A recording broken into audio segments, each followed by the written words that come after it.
Rajshahi metropolitan police কর্তৃক আয়োজিত বোয়ালিয়া থানার আজকের এই সংবাদ সম্মেলনে আমি আপনাদের সবাইকে স্বাগত জানাচ্ছি। সবাইকে শুভ সন্ধ্যা।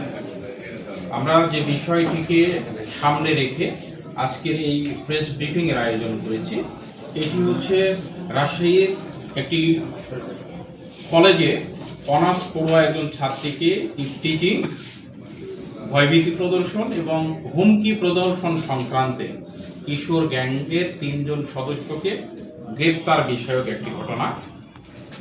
গত 2 আগস্ট রাজশাহীর বোয়ালিয়া থানার কালু মিস্ত্রির মোড় এলাকায় কয়েকজন কিশোর গ্যাংয়ের সদস্য, তারা বাইরে থেকে পড়তে আসা যে ছাত্রী আছে তাদেরকে বিভিন্নভাবে হয়রানি করে, তাদেরকে হুমকি প্রদর্শন করে, তাদেরকে ইফটিজিং করে। এইরকম একটি অভিযোগকে সামনে নিয়ে এসে ওই বাসার ভাড়া দিয়ে সংবাদ সম্মেলন করে এবং ওই ছাত্রীর একটি বক্তব্য সোশ্যাল মিডিয়াতে ছড়িয়ে পড়ে। বিষয়টি রাজশাহী মেট্রোপলিটন পুলিশের ঊর্ধ্বতন কর্তৃপক্ষের নজরে আসলে রাজশাহী মেট্রোপলিটনের সম্মানিত পুলিশ কমিশনার জনাব মোহাম্মদ ফয়জুল কবির স্যার এটি তৎক্ষণাৎ এই রাজশাহী মেট্রোপলিটন পুলিশের যারা ঊর্ধ্বতন কর্মকর্তা তাদেরকে নির্দেশ দেন কয়েকটি টিম গঠন করে এই কিশোর গ্যাংদেরকে দ্রুততম সময়ের মধ্যে গ্রেপ্তার করতে।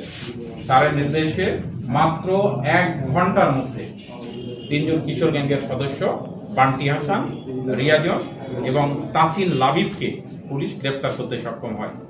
এছাড়া এই ইফটিজিং এর সাথে যারা জড়িত আছে, যারা বাইরে থেকে পড়তে আসা ছাত্রছাত্রীদেরকে বিভিন্নভাবে হয়রানি করে, ভয়ভীতি দেখায়, যারা ম্যাচে অথবা বাসা ভাড়া নিয়ে এই শিক্ষানগরীতে শিক্ষার উদ্দেশ্যে থাকা ছাত্রছাত্রীদেরকে নানানভাবে ডিস্টার্ব করে, এদেরকে রাজশাহী মেট্রোপলিটন পুলিশের পক্ষ থেকে আইনের আওতায় নিয়ে আসা হবে এবং কিশোর গ্যাং কোনোভাবেই যেন এখানে অসুবিধার সৃষ্টি না করতে পারে, তারা আইন শৃঙ্খলার বিঘ্ন না ঘটাতে পারে, এই বিষয়টিকে রাজশাহী মেট্রোপলিটন পুলিশ সর্বোচ্চ গুরুত্ব দিয়ে দেখছে।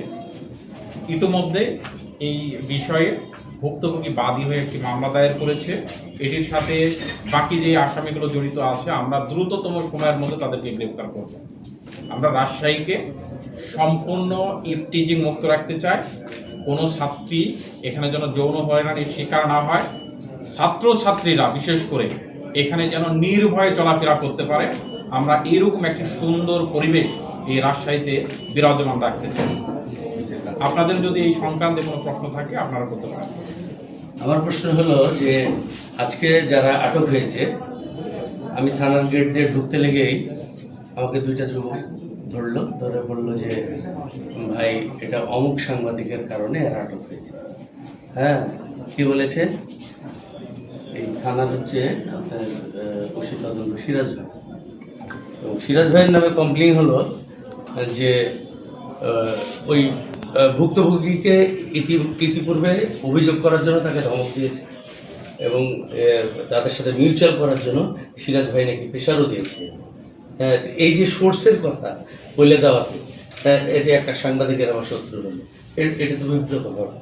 কদিন আগে আমাদের একটা সাংবাদিক এই কিশোর গ্যাংয়ের বাড়ি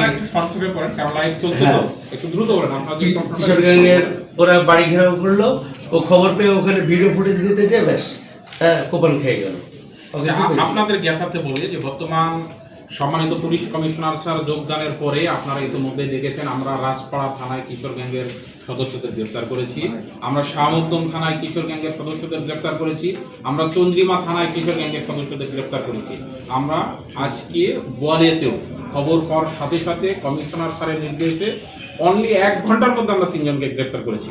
অর্থাৎ আপনারা বুঝতে পারছেন যে কিশোর অপরাধী যারা, এই ক্ষেত্রে রাজশাহী মেট্রোপলিটন পুলিশ কতটা জিরো টলারেন্স নীতি অনুসরণ করছে, আমাদের এই অভিযানগুলোই কিন্তু তার প্রমাণ। আচ্ছা, এই যে খবর পাওয়ার পরেই তো 1 ঘন্টা আটক হলো 3 জন, আর যেসব খবর আপনারা পান না তাদের সেই সব আপনাদের বলি যে এই কিশোর গ্যাংয়ের ক্ষেত্রে মূল যে সমস্যা হয়, যারা ভুক্তভোগী তারা কিন্তু সহজে অভিযোগ করতে চায় না। এখন থানায় যদি অভিযোগ না করে তাহলে কিন্তু আমাদের পক্ষে মানে সহজে জানাটা কঠিন হয়ে যায়। দেখা যাচ্ছে একটা রাস্তায় চলছে, একা পেলো, তাকে ইফটিজিং করলো। এখন ভুক্তভোগী যদি আমাদের কাছে অভিযোগ